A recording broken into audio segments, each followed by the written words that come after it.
Good afternoon. We will start with a statement from the Secretary General, and then we'll have time for questions. Good afternoon. We have just concluded a very good meeting of NATO foreign ministers. But first I want to thank the King and Queen and the Prime Minister Christensen, and of course the Foreign Minister of Sweden for their hospitality here in beautiful Helsingborg.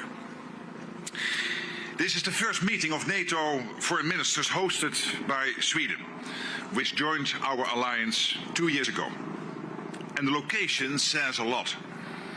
Today, all Nordic countries, including Finland, that joined in 2023, are together in the NATO alliance, sharing common commitment to our collective defense and making the alliance stronger. And a stronger NATO is what we have been discussing here in Helsingborg today. Because the threats we face are real. And we are committed to ensuring that NATO remains ready and able to address any challenge today, tomorrow, and well beyond. To ensure NATO remains ready, we need to invest in our defense, produce the capabilities we need, and continue our support for Ukraine.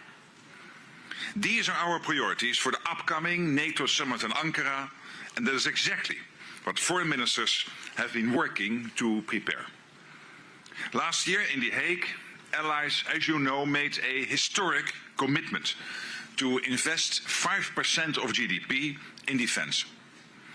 The need for this investment is clear, and we are seeing real progress as allies make major increases to their investments.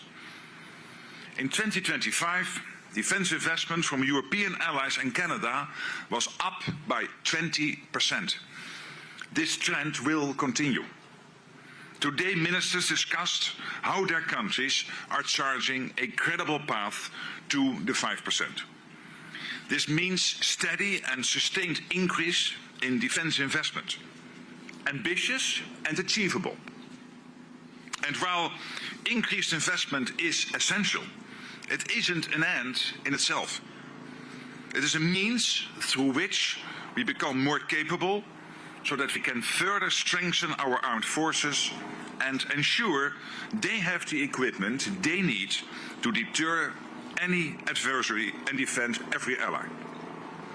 We know that today our industries are not able to produce everything we require.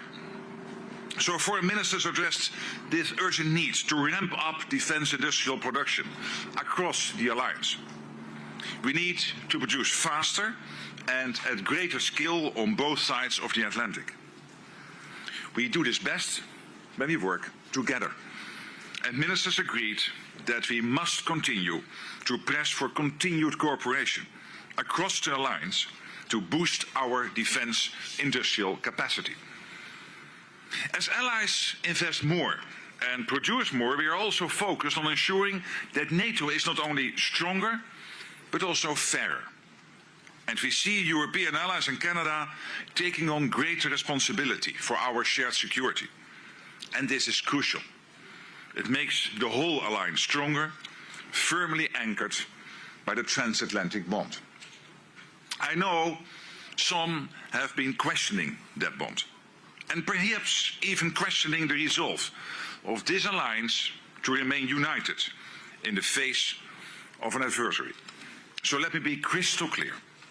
Allies' commitment to Article 5 is ironclad. Our resolve and ability to defend every ally is absolute.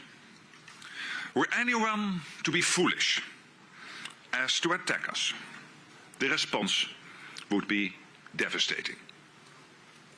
This is a defensive alliance. We are strengthening NATO to deter aggression and to ensure we are able to defend it, if necessary. And this is the path we will continue to pursue. An important part of ensuring our own security is continuing our support for Ukraine. And this was another topic of discussion among foreign ministers. Ukraine's Foreign Minister Andriy Sybiha joined us here on Thursday evening. Russia continues to wage its horrific war and target civilians and civilian infrastructure. Ukraine continues to defend its sovereignty and independence with bravery and ingenuity. And we are working to ensure that our support for Ukraine remains substantial, remains predictable, remains sustainable, and based on Ukraine's critical requirements. The prioritized Ukraine requirement list Pearl remains an important mechanism for delivering urgent support to Ukraine, providing crucial US equipment that makes a real difference on the front lines and helps protect Ukraine's cities and civilians. Allies continue to contribute through this and other means. Ukraine must have what it needs to defend itself today and deter future aggression tomorrow. Finally, ministers exchanged views on wider developments affecting Allied security, including in the Middle East. Iran continues to attempt to hold the global economy hostage by closing the Strait of Hormuz. This direct assault on freedom of navigation and global commerce impacts us all. It is important that countries are coming together around plans to ensure that the strait can be open for transit, including by moving essential assets to the region. This is another clear reminder of how security challenges are increasingly interconnected, and that allies and partners have a strong interest in working closely and proactively together. Our discussions here in Helsingborg have been essential as we prepare for our summit in Ankara just 6 weeks from now. And the task ahead is clear: to turn Allied commitments into concrete results, increased investment, industrial production, and continued support for Ukraine. All of this contributes to a stronger NATO and greater security for all of us. Sweden joined the alliance 2 years ago because the security situation in Europe had fundamentally changed. Together, all allies are shaping NATO's response. Enhanced deterrence and defense, better burden sharing, increased defense production, and consistent support for Ukraine. In a more dangerous world, we are actively building a stronger NATO. And with that, I'm ready to take your questions. All right, let's start here with SVT in the second row. Thank you so much, Mr. Secretary General. The Swedish Foreign Minister, good afternoon. The Swedish Foreign Minister had hoped that this meeting in Helsingborg would mark a new start for the alliance after a very turbulent period. How do you see it turning out? And if yes, what was key? Well, a new start, I don't know. I would phrase it a little bit different. I think it was a very good meeting. It was a very good meeting where we really were coming together again. And this is a democratic alliance. We will always have debates in NATO. You've seen this. And when you look at NATO now compared to NATO only 1 or 2 years ago, the difference is huge. The spending has gone up, industrial production, the support for Ukraine, the transatlantic bond. I think all of this is in so much better shape than only a couple of years ago. So the NATO is stronger, but today was important because there are always tensions you want to discuss. And of course, we have to make sure that the summit in Ankara really delivers. And I have every confidence. Okay, just next to him. Good afternoon. Good afternoon. You advocate for a stronger Europe in a stronger NATO. How long do you think the Europeans have to complete the shifting? And do you see it at the same time as killing 2 birds with 1 stone? A stronger NATO and also the Europeans able to protect themselves without the US should the occasion arise? Thank you. We are not preparing for that last part of your question. So the assumption is, and this is exactly what the US wants, stay involved in NATO very strongly, but at the same time also expecting the Europeans, one, to spend the same as they do when it comes to the overall spending on defense, Europeans and Canada equalizing with the US, but also for the Europeans to take a bigger responsibility for the defense of the European part of NATO, with the US long-term still here when it comes to the nuclear, but also when it comes to the conventional. Don't forget that the defense of the US mainland starts in Norway. And why does it start in Norway? Because these huge nuclear submarines from Russia, if they can pass Norway, can come too close to the American coast, would pose a direct threat to the United States. This is just one example that NATO is not only there to defend the European mainland, but also to defend the US mainland. So we are in this together. But I always felt that it is strange that a very rich part of the world, Europe is a very rich, maybe the richest part of the world, needs the support of another part of the world to defend itself against the Russians, to the extent it has now, where we are over-reliant on one ally being the United States. And what you will see over the coming years is a more equal, is a shift, a gradual shift, where the Europeans take this bigger responsibility, with the United States firmly anchored in the transatlantic relationship. Okay, coming over here, fourth row. Good afternoon. Good afternoon. I'm Greta Karvala from Kauppalehti, Finland. I would like to ask, has Ukraine's growing defensive capability weakened Putin's position? What is analysis in NATO of this? Well, clearly, Ukraine is putting up a strong defense. And when you look at the front line at the moment, it is stabilizing. There are even reports that Ukraine is in net terms regaining territory. Not massively, but at least it's stabilizing. And potentially even moving now in the right direction and not any longer in the wrong direction. So from the west to the east and not from the east to the west. And this is amazing, and this is what the Ukrainians are doing. And the Ukrainians have been incredibly ingenious in terms of their ability to innovate, and this is one of the things we are learning all over NATO from Ukraine, for example, when it comes to the drone warfare and the anti-drone technologies. This is why we have JTEC, this joint organization in Poland, where we capture all the lessons from the war so that we can figure them in the NATO plans. So I would not be too happy if I was Putin today, but I was never happy if I was Putin, but particularly not the last couple of weeks, because things are not going in the right direction. All right, coming over here, second row. Hi, Victor Jack from Politico. Thanks so much for the press conference. I just wanted to ask, are you inviting President Zelensky to the Ankara summit? And if so, have you sent out your invitation letter already? Thank you. I never see those letters, to be honest, but I invited him already. Yes, I did. Yeah, he will be there, like in The Hague. All right, in the third row here. Thank you so much, Mr. Secretary General. Good afternoon. Good afternoon. TRT World, Kubrakos from TRT World. Are allies today leaving Sweden more aligned than they were before this meeting? And if so, what would success look like for NATO in Ankara in that context as well? Turkey as the host nation, how Turkey's role is evolving in your view? Yes, I think we are more aligned today than before today, because you always have discussions, and then when you come together in a ministerial meeting like this one, it always helps to align positions and then to come out and to say, hey, in the end, we all have the same goal, and let's work towards that. And I think Turkey will put up an incredible show in Ankara. It will be a splash.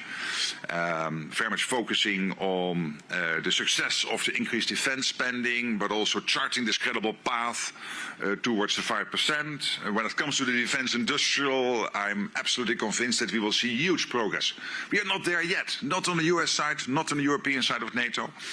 We need to produce more, but clearly also the defense industrial base is now making that mindset shift, which is so necessary. And of course here Turkey, with over 3,000 companies, is extremely important, and also a great example of how to organize a defense industrial base. Second row on this side. Good afternoon, Secretary General. Malin from Dagens Industri here in Sweden. You said before the meeting that you want the allies to share the burden of supporting Ukraine more evenly. Did you achieve any concrete results on that during today's meeting? I got a lot of encouraging comments on this. Of course, now we have to see whether they deliver. And I will do everything to make them deliver. But I must say that this was absolutely understood in the room, and all the comments made were very encouraging. Thank you. And just next to her. Yeah. Therese Larsson-Hultin from Swedish Svenska Dagbladet. Has there been any news presented from Marco Rubio in terms of American drawdowns? You talked yesterday about you had some insight and that there might be something this week or early next week. No, what is playing out now at the moment at the level of policy directors is U.S. contribution to the NATO force model. So that is a process now ongoing, but hey, be prepared for this because we know that the U.S. has to think if you have multiple theater threats, how can we make sure that all the capabilities and all the key enablers are everywhere where we need them. And that means that, and this will inform us, whereas European allies and Canada, we have to focus even more than we are already doing in the future. Of course, this is highly classified because we don't want to make anyone any wiser. But this is a process in place. This is nothing new. Everybody knew this was happening, and it has nothing to do with the fact that the US wants to equalize the burden. It has to do with the fact that they cannot be everywhere at the same time. All right, coming now to the front row here. Hi, good afternoon. Good afternoon. Sanna Nygren. I'm wondering, you said earlier that you are not preparing for the withdrawal of USA from NATO. Have you got a promise from Trump or Rubio that it won't happen in the future? And I have also another question. Some Swedes are afraid of that our membership will make us a target in the case of war. Can you guarantee that any ally will not place any nuclear armed plans or ships in Sweden? The second question is a bit difficult for me to answer in a sense that, of course, we have the nuclear umbrella, and we know that France and the UK are also nuclear powers within NATO. The UK fully participating in the NATO nuclear planning group, and France having its own nuclear capability outside NATO. But of course, we closely coordinate. But on your first question, I mean, this alliance is there to protect all of us. And I gave this Norwegian example why for the defense of the US mainland, a safe Europe, a secure Europe, but also a secure Arctic, by the way, and a secure Atlantic is crucial for the defense of the US mainland. So there's a direct interest. You have seen over the last weeks, and particularly the six weeks after the 28th of February, thousands of US flights taking off from European air bases based on bilateral commitments which were made over the years between the US and various nations in Europe. I mentioned the example of Romania, which had to scramble to get some of its legislation changed in a couple of days so that they could do what the US wanted them to do. This is, of course, also Europe as a platform of power projection for the United States, clearly visible in action in between the end of February and mid-April till the ceasefire. And I think that is also the reason why the US is in NATO. So there are so many reasons for all of us to be in NATO. And so each country has its own reasons, but in the end it is about the defense of the collective, and that an attack on one is an attack on all. All right, fourth row. Hello, thanks a lot. Max Delaney, AFP. Hi. Just coming back to what you were saying on the force model, you seem to intimate, but you didn't specify. Can you confirm then that the US has told you that it's going to cut its contribution to the NATO force model, and therefore there'll be less US troops immediately at the disposal of Sakha in case of a crisis? Thanks a lot. I'm afraid this is much more complicated than that, but it has not to do with the fact that it has nothing to do with what happened over a couple of weeks ago when they announced the number of 5,000 with regard then to Germany. That's totally separate from it. But I cannot say too much because it is highly classified. Okay, second row here on the aisle.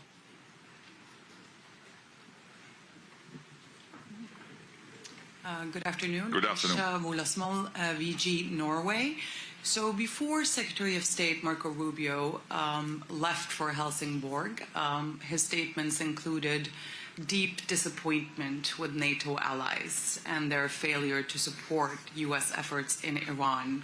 Is he now leaving Helsingborg less disappointment, and were any hard commitments made from NATO allies beyond offering support for the bigger cause of no nuclear weapons in Iran? What are the specifics well, the specifics you have seen over the last couple of weeks, the French-British initiative, the American initiative of freedom of navigation. Today, all allies were absolutely clear that freedom of navigation is a key principle. Indeed, that Iran cannot get its hands on a nuclear capability. This is a long-standing principle of NATO. As I said before, when I visited the White House early April, I also absolutely sensed the disappointment. It had to do with two things. One is that in some cases it took a bit of time before European countries were able to implement all the previous made commitments to using those bases in case of a US operation elsewhere where they would need those bases. And what you're seeing at the moment is that all over Europe, and this is from Portugal up to and including Germany and Italy and France, United Kingdom, and Greece, well, I'm not going to mention the whole list, Romania, Bulgaria and many others, that thousands of flights have been taking off over the course of the war against Iran. US flights. All over Europe massively. So that was one disappointment, which I understand, but I was also, I think, early able to explain that massively Europeans are doing what they committed to, and this is not NATO, these are bilateral commitments, but still very important. Then when it comes to the Strait of Hormuz, when it comes to the next phase, you see now quite massively Europeans hearing the message from the US and pre-positioning essential equipment, ships and uncrewed systems and all kinds of other important contributions to in that next phase when it comes to the Strait of Hormuz. And this is acknowledged by the US. I'm not going to speak for Marco or how he leaves here. Of course, he could tell you yourself. I don't think that is my position, but I think clearly European allies heard the Americans. Coming over to this side, fourth row.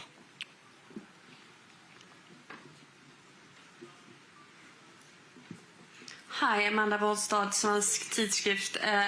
I wondered if you were inspired by the lovely view and discussed the shadow fleet and a stronger joint reaction to the activities at the coast. Yeah. Absolutely, and also last evening when we were hosted by Their Majesties, of course, we were also able to, with a beautiful view over the Sund, it's very inspiring.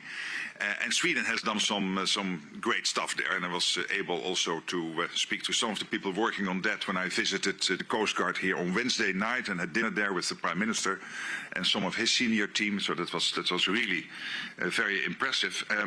We discussed it today, absolutely. I recalled again the initiative by the French President, starting with the European Political Community meeting in Copenhagen in October, for the Europeans to be more forward-leaning in terms of trying to do everything to pose strategic dilemmas to the Russians when it comes to the Shadow Fleet. And already we're seeing, and I cannot give you too much information on this, but I can assure you that the Russians take note of this and that it is a big irritant to them. Including having to, for these ships to, making it much more difficult, let me phrase it like that, for Russia to keep that shadow fleet sailing. And we will constantly discuss how we can do more. Okay, all the way in the back.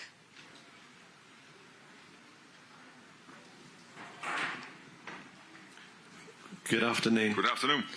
Tom Watkins from the National Middle East-based publication. You've outlined some generalities, but can you give us any specific asks from the US in terms of getting the Strait of Hormuz open? And are there any actions there still predicated on there being a durable ceasefire first? Thank you. Again, these discussions are ongoing. You have seen, of course, the French and British initiative. This is not NATO. This is the two countries working together. I think it was over 40 countries signing up to the declaration a couple of weeks ago. You see now quite massively, for example, when it comes to mine hunting or demining equipment being pre-positioned. This is something, of course, where Europe is strong at. The US is not that big when it comes to demining, but when it comes to Europe, there are a lot lot of assets, and a lot of those assets are now being prepositioned. You know that the Charles de Gaulle is now close to theater, so the French are massively there. But of course, this is an ongoing discussion within that coalition, where NATO listens in, but of course is not leading that. It's really led by the French and the Brits, and also by the Americans. The freedom of navigation construct, which is their call for arms. And what I'm saying here is that where there was disappointment, I really believe that Europeans have heard the message. All right, first standing on the aisle. Good afternoon, Jens Fransen, VRT. Hey. Goedemiddag. Goedemiddag. Quickly in English, but I'll translate in Dutch. Due to budget restraints, the Belgian government, for instance, says, contrary to what is promised in The Hague, we're not augmenting to 3.5%, but we are flatlining on 2%. What would you say to, for instance, a Belgian government? De Belgische overheid heeft beslist, wij blijven op 2% in de plaats van te stijgen naar 3,5%. Ja, wat zegt u dan tegen zo'n Belgische regering? Well, let me first of all acknowledge, do you want me to do it in Dutch or in English? In Dutch. In Dutch. Laat me allereerst, sorry voor jullie. You can watch television, Flemish television and hear the translation. Laat me eerst zeggen dat ik onder de indruk ben wat België gedaan heeft. Want jullie moesten een gat dichten van ergens 1,4, 1,5% naar 2%. Ik zeg uit mijn hoofd 4,5 miljard erbij in defensieuitgaven in 2025. Dat is enorm. Ik kan me heel goed voorstellen dat België zegt even uitrusten, moeten dat geld ook uitgeven, moeten de defensie-industrial base ontwikkelen. Maar wat ik terughoor van Theo Franke en ook van Maxime, de minister van Buitenlandse Zaken van de premier, is dat er een absoluut commitment is aan de afspraken in Den Haag. Dat is dus inclusief de doelstelling om op een geloofwaardige wijze naar die 5% toe te groeien. Okay, we just have a couple minutes left. We'll go to the fifth row on the aisle here.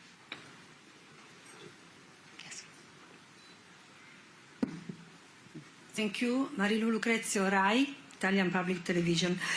President Trump talked about reducing U.S. presence in Italy and Spain. In Italy, we have 13,000 American troops and different bases. Do you have any news about reducing in Italy? Let me zoom out.